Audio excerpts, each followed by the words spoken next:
احتمالا به خاطر اعتراض کارت گرفته کوردیچ، یا شاید هم به خاطر اون خطای قبلی که روی سرخیزان انجام داد بازی که متوقف شد بهش کارت داد.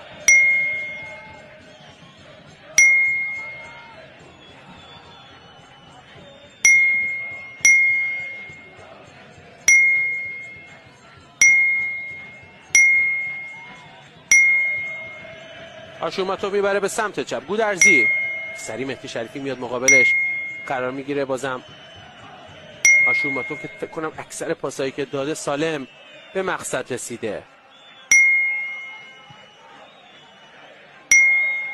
سریع هم با اون کنترل پاسه باعث شد که ریتم بازی استقلال حفظ بشه و همین موقعیت باعث شد برن تو حمله قرار بگیرن. کوشکی سر توپش خیلی خوب، اضافه شدن گودرزی. حالا رو پای چپ گودرزی ارسالش به روی دروازه خطرناکه. کنترلی که انجام میده سرخیزان میچرخه، میتونه حالا ضربه بزنه. کماکان موقعیت رو به عقب. منیر الحجادی توپ با اختلاف کم به بیرون رفت.